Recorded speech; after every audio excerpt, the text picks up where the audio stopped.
first down. Here's the run with Montgomery. And he's going to take this ahead for right around 3 yards, but no more than that. Second down. And when do they start thinking about burning these timeouts? They've got all three still defensively. To me, you have to start right now. Here's the time, and that means you've got to stop them on defense, not give up the yardage, use your timeouts in order to get the ball back and try and score yourself. But now is the time to start using those timeouts. And keep in mind, it'll also stop the clock at the 2-minute warning. Back to Montgomery on second down. And he'll take this one down to the 36. All right, that's a decent game there, but it hasn't been his best game overall. So I wonder what the mindset is of his team. Do they want him to handle the football and try and close this game out? Or are they going to make an alternative plan and maybe go in a different direction? I think they need him, and this is his time to shine. Fourth quarter, down to the final 2 minutes, and we've got a one-score game. So the Bears with the football here as we welcome you back. They're facing a critical third down now as they try to hold on to this lead. Fields. Flush to his right. Open man is Antonio Gandy Golden. And all the way inside the 15 before they drop him. Normally on third down and short yardage, you're thinking to throw to your tight end. It's just going to be a simple chain mover. But this time they let him roam down the field, and a nice dart picks up the first down and then some. Not totally home free yet, but it's looking good as they come up 1st and 10.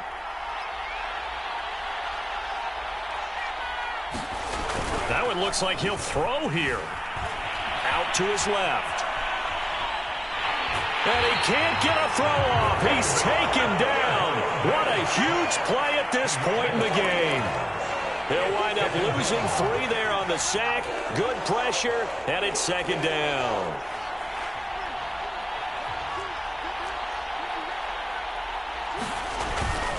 They'll try and run some clock here as they keep it on the ground. The Vikings going to signal for the first of their timeouts as they get the stoppage with just over a minute to go in the game. They'll get 4 on second down, but it leaves them with third and still 9 to go. They'll keep it on the ground.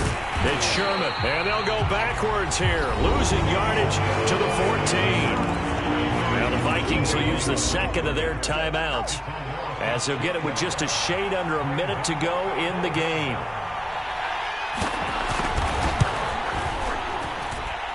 And his kick is right there. It's good, and they will move up by 10 now, 17-7.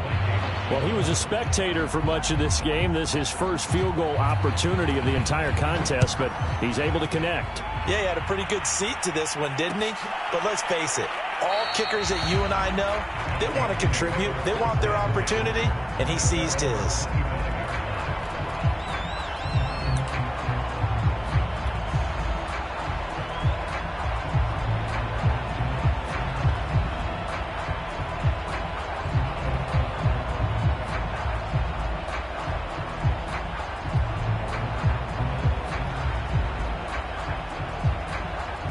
Here are the Vikings now to start their next drive.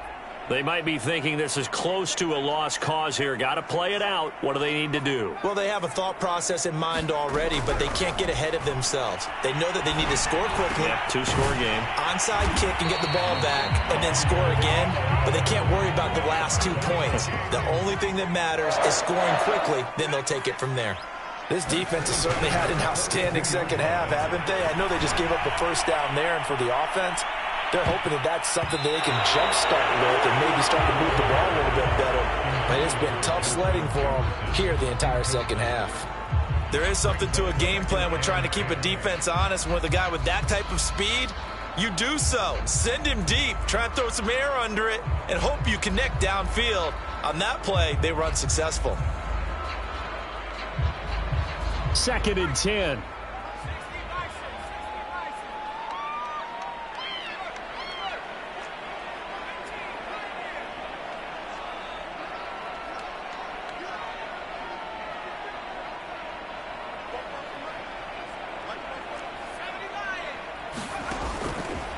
Back to throw.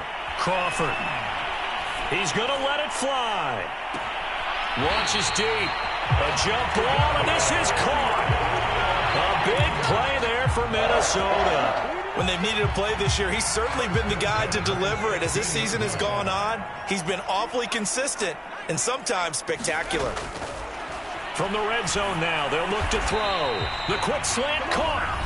The Vikings going to use their third and final timeout as they'll stop it with 13 seconds left to play.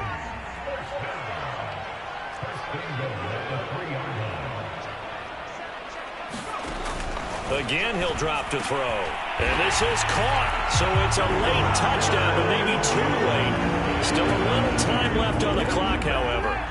Coming from where they were, they knew this was going to be tough, but they got the touchdown. Now they need the miracle, the onside kick and a little extra. Yeah, and you have to get the onside kick and not have the ball bounce around a lot and eat up time. You want to be able to grab it, possess it, and get your offense out there for what you just termed a miracle last chance. And so they run it in on the two-point try. And so often, Charles, we talk about from the offense's perspective what you do on the two-point conversion. How about the defense? How do they play run versus pass? It's really difficult for them because I think most teams want to play for the pass. That's what they see most teams do. And so are you able to mass enough people inside if the team decides to run it? Very difficult. I think what you're seeing a lot more now, people blitzing the two-point conversion. They want you to make a quick decision and make it right now. There, the offense wins the battle for two.